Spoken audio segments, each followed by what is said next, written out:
Pemirsa setia Pijar TV, terima kasih ya sudah klik video YouTube ini. Program ini didanai oleh mitra dan sahabat sekalian yang selalu mendukung kami dengan setia. Dan tahukah saudara bahwa ada cara yang baru dan mudah loh di YouTube untuk membantu kami memproduksi program-program yang selalu fresh di Pijar TV. Silakan klik tombol thanks di bawah dan saudara bisa mengirimkan kami stiker Super Thanks dengan donasi saudara. Yuk, segera dicoba. Seberapapun donasi saudara sangat memberkati pelayanan kami. Salam terang bagi Indonesia.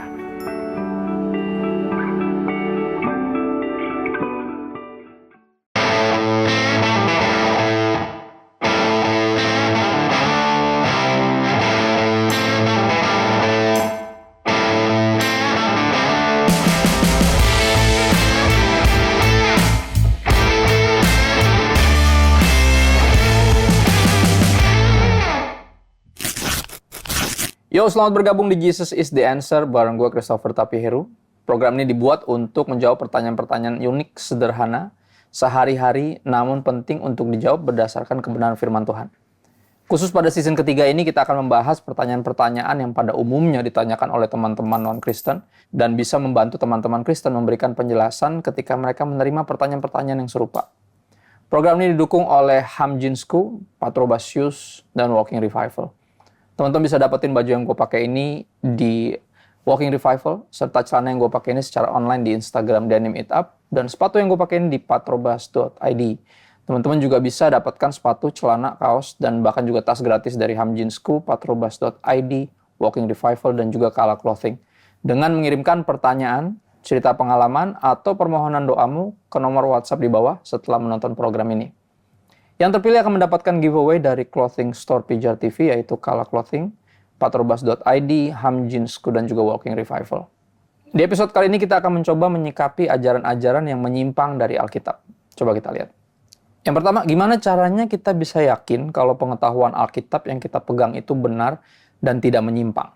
Kita bisa yakin kalau pengetahuan Alkitab yang kita pegang itu benar dan tidak menyimpang kalau pengetahuan Alkitab yang kita miliki itu Alkitabiah, bukan hanya sekedar ayatiah. Artinya harus sesuai dengan keseluruhan kitab suci dari Kejadian sampai Wahyu. Bukan cuman ceplok ayat satu sini, mental sini gitu ya. Alkitabiah sekali lagi bukan ayatiah. Dan tentunya utamanya tidak menyangkali apa yang kita percaya atau saya sebut sebagai close-handed issues. Close-handed issues itu artinya isu-isu yang nggak boleh isu-isu yang tertutup, bukan isu yang untuk diperdebatkan atau untuk tapi yang mesti kita percaya bersama sebagai orang Kristen. Ada 3. Yang pertama, bahwa Tuhan itu Trinitas. Ya, artinya Bapa, Putra, dan Roh Kudus. Allah Bapa, Allah Anak, dan Allah Roh Kudus. Yang kedua, Yesus adalah Tuhan. Itu close-handed issues. Ya, artinya no debat. Kalau kita nggak bisa mengaku Kristen kalau kita nggak percaya Yesus adalah Tuhan. Dan pengetahuan Alkitab kita tentunya nggak Alkitabiah kalau menyangkali ketuhanan Yesus. Nah, yang berikutnya, Alkitab adalah firman Tuhan. Ya, Alkitab adalah firman Tuhan. Dari situ kita bisa pengetahuan Alkitab kita itu bisa kita dapatkan karena kita menyadari persis bahwa ini adalah firman Tuhan. Ya, dengan mental dan sikap hati yang takut akan Tuhan, sehingga kita bisa sungguh-sungguh mempelajarinya dengan hormat kepada Tuhan, sehingga nggak dipastikan kita akan menyimpang dari firman Tuhan. Berikutnya kita akan mencoba menjawab pertanyaan yang berkaitan dengan ajaran yang menyimpang dengan Alkitab. Mari kita lihat. Kenapa sih banyak banget sekte yang ngaku-ngaku dasar ajarannya dari Alkitab? Ya, menarik ya pertanyaan ini. Tapi emang ini kenyataannya. Karena gini, mayoritas memang awalnya, ya bahkan sekte-sekte sesat itu mayoritas itu memang awalnya benar. Ya, Kristen dan Alkitabiah. Tapi kemudian menyimpang.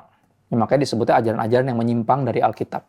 Ya, dia itu menyimpang sedikit aja. Istilah gini, kalau kita lagi jalan, kita nyerong dikit gitu ya. Derajatnya geser dikit aja.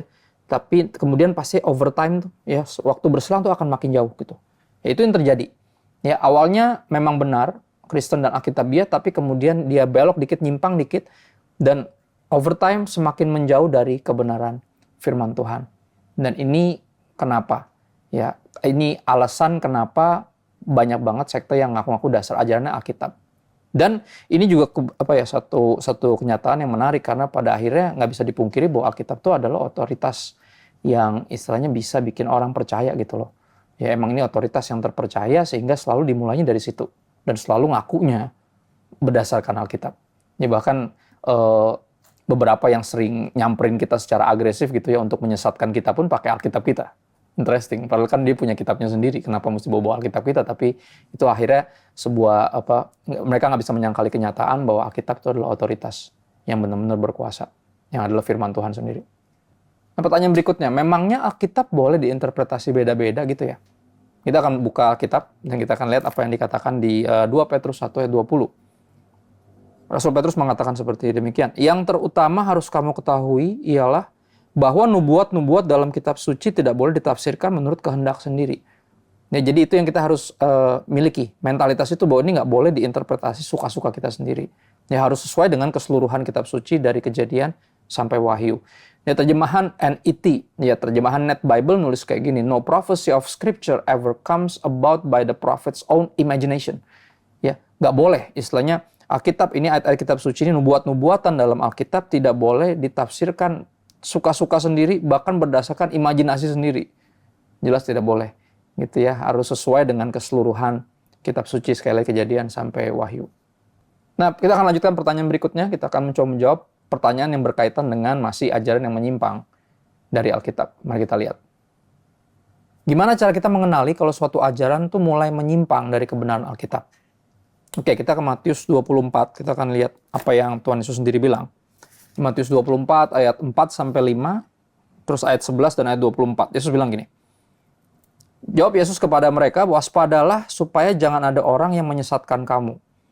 Sebab banyak orang akan datang dengan memakai namaku dan berkata, akulah Mesias. Dan mereka akan menyesatkan banyak orang. Jadi kita mulai tahu nih bahwa suatu ajaran ini mulai menyimpang dari Alkitab ketika misalnya tokoh ininya gitu ya, pendirinya atau pentolannya gitu, atau gembalanya atau siapanya, itu mulai bertingkah kayak juru selamat gitu loh. Mulai jadi semacam Mesias gitu. Dan mulai meyakinkan semua orang bahwa dia itu seperti semacam Kristus gitu loh, yang harus dipercaya. Bahkan ada ajaran sesat yang sekarang masih marak gitu ya di negara Filipina gitu.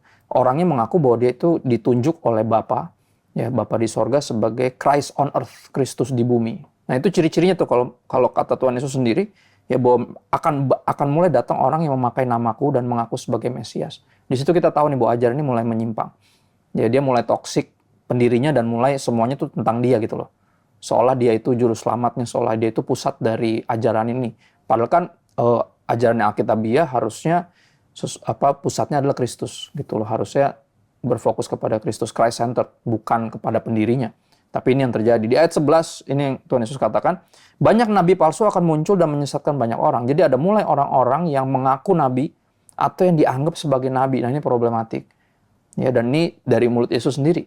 Ya, peringatan ini berasal. Dan di ayat 24, Tuhan Yesus mengatakan sebab Mesias palsu dan nabi-nabi palsu akan muncul dan mereka akan mengadakan tanda-tanda yang dahsyat dan mujizat-mujizat. Ya, jadi hati-hati. Ya, mereka bahkan beberapa memiliki seperti karunia untuk bikin mujizat begitu dan bikin orang tuh kayak wow, jangan-jangan benar nih dia nih Mesias nih, ya. Dan itu yang Tuhan Yesus bilang sendiri. Ya, sehingga sekiranya mungkin mereka menyesatkan orang-orang pilihan juga. Jadi ini sesuatu yang kita mesti sungguh-sungguh hati-hati gitu ya. Kita mesti bisa mengenali nih kalau suatu ajaran udah mulai menyimpang dari kebenaran Alkitab. Ketika fokusnya udah bukan lagi Kristus, ya, ketika pendirinya, ketika pentolannya, ketika gembalanya itu udah mulai jadi punya semacam Mesias sindrom Mesias. Dia mau jadi pusat dari segalanya dan semuanya harus sesuai seperti maunya dia, pendapatnya dia, semuanya harus tunduk dan itu mulai hati-hati. Dan bahkan nabi-nabi palsu mulai mengatasnamakan Tuhan. Tuhan berkata kepada saya, Tuhan suruh kamu kayak gini. Padahal nggak ada ayatnya. Ya nggak tahu. Tuhan juga nggak konfirmasi ke kita. Nih kayak gini-gini nih. Kita mesti bisa mengenali bahwa ini udah mulai menyimpang.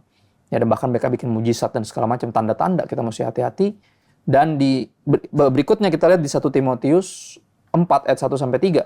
Sebuah ajaran ini udah mulai menyimpang dari Alkitab ketika apa? Ini yang Rasul Paulus katakan kepada anak rohaninya, Timotius. Di 1 Timotius 4 ayat 1-3. Di bawah judul tugas Timotius dalam menghadapi pengajar sesat.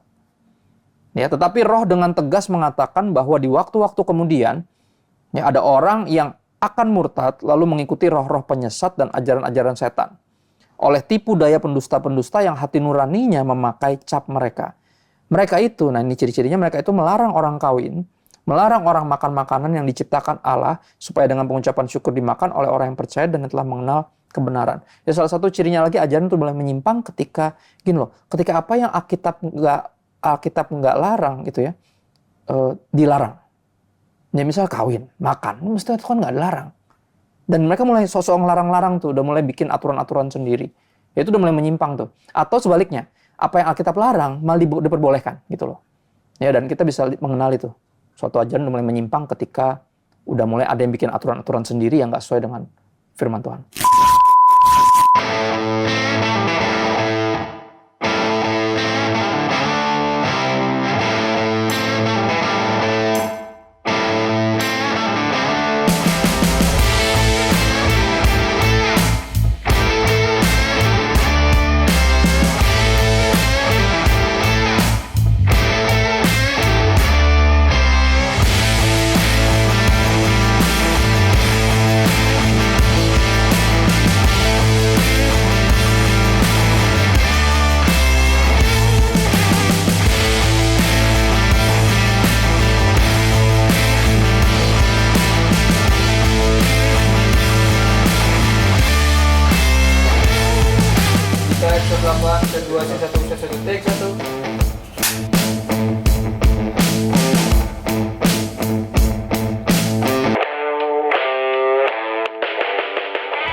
Kak, itu Patrobas lagi. Custom memang itu. Yoi, Patrobas tapi bukan custom, walaupun mereka bisa custom ya. Ini yang paling baru nih. Jadi namanya glare. Glare tuh artinya kalau misalnya naik sepeda malam-malam nih, ya kan, bisa mantulin cahaya dia. Jadi kayak apa namanya, spotlight gitu, spotlight. Jadi walaupun mereka bisa custom sih, jadi warnanya bisa dipesan. Jadi bisa mampir ke website untuk custom warna. Dan tapi untuk produk ini bisa didapetin di semua e-commerce-nya, e-commerce-nya patrobas.id. Infonya bisa mampir Instagram mereka di patrobas.id. Oh, kalau mau custom kemana tuh Kak? Ke website. Website-nya Patrobas ya. Oke, kalau mau beli berarti di e-commerce udah ada ya? Betul. Oke, siap. Siap. Iya. Gas. Sahabat Pijar TV, senang banget di waktu yang singkat ini kita bisa menjawab pertanyaan-pertanyaan yang pada umumnya ditanyakan oleh teman-teman non-Kristen dan yang diharapkan bisa membantu teman-teman Kristen memberikan penjelasan ketika mereka menerima pertanyaan-pertanyaan yang serupa. Program ini bisa diproduksi karena dukungan sahabat sekalian terhadap layanan Pijar TV. Dukungan doa, ide, bahkan dana sahabat sekalian akan terus mampukan kami memproduksi dan menyiarkan program ini. Bagi sahabat yang tergerak berpartisipasi mendukung pelayanan kami dalam dana, silakan berkontribusi ke nomor rekening yang tertera. Seberapapun donasi sahabat sangat memberkati pelayanan media ini. Terima kasih sudah menyaksikan Jesus is the Answer season ketiga. Saksikan seluruh program ini di hari dan jam yang sama. Sampai jumpa di episode berikutnya. Salam terang bagi Indonesia.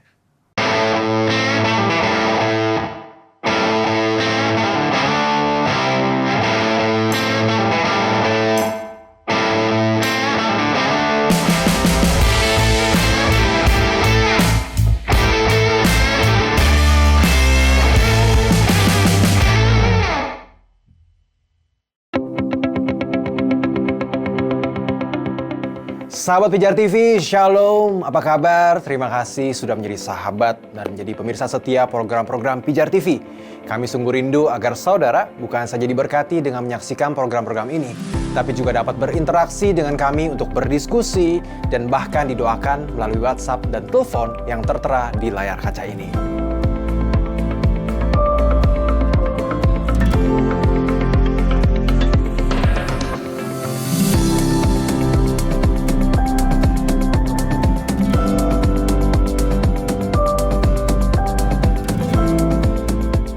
Hubungi kami sekarang melalui WhatsApp. Tim Respon Pijar TV siap untuk melayani saudara. God bless you.